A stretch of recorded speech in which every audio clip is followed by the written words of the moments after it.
This week's Learning Nugget video, Tenant Income Certification, simple guidance for understanding how to complete your TIC. The Tenant Income Certification is used to certify eligible households. The use of this Tenant Income Certification form is required in order to ensure the continuity necessary for accurate monitoring of your properties. The form is a legal document which, when fully executed, qualifies the applicant to live in a LIHTC unit. It is not to be used as a rental application. Part 1 of your TIC captures development information. Make sure that you check the appropriate box, whether it is a initial certification, a move-in, or this is a annual recert. You would choose other if you are completing a unit transfer or change in household composition. The move-in date should be the effective date of your certification for initials, and for annual research, the effective date should be no later than 1 year from the effective date of the previous cert period. And of course, your move-in date reflects the date that the household takes occupancy. Of course, you would proceed to enter into the property name and the county. Your BIN number should always be listed in the following format: the 2-digit state abbreviation for Georgia, the last 2 digits of the BIN's year of allocation. Here you'll see 17, so it was 2017, and the 5-digit identifier for each building. From here, you would just continue to enter the additional information requested under Part 1. Part 2 of your TIC is your household composition.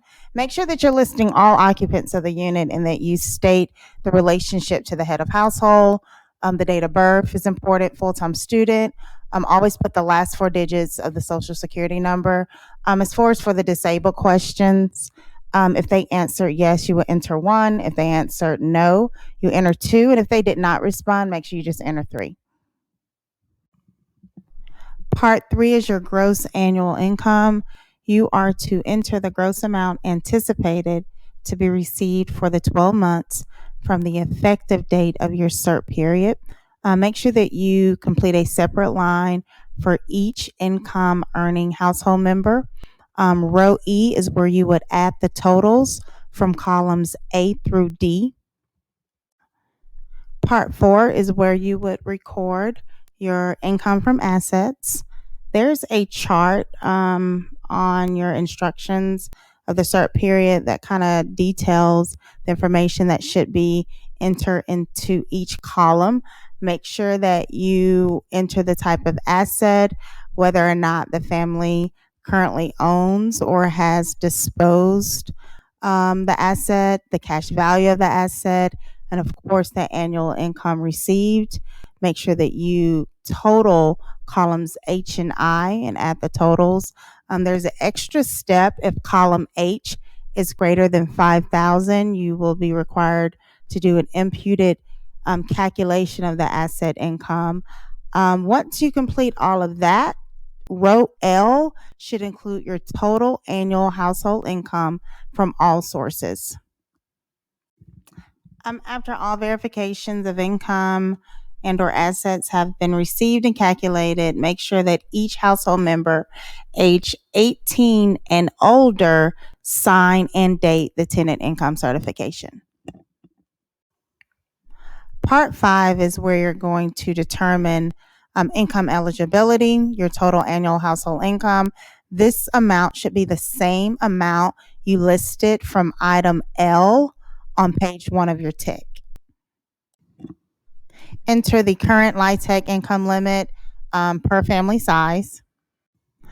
The next 2 questions are asking what the income and household size was at the initial qualification date. So that would be the initial move-in.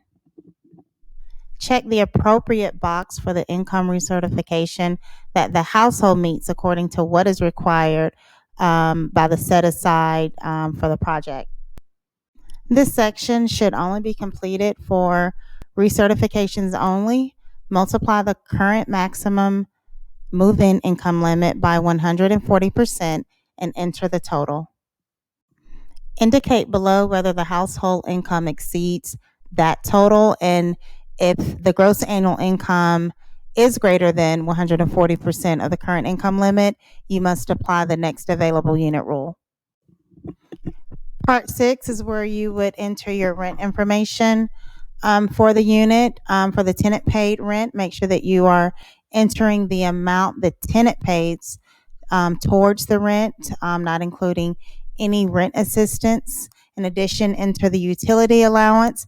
If the owner pays all utilities, you would enter 0. Enter the amount for your non-optional charges.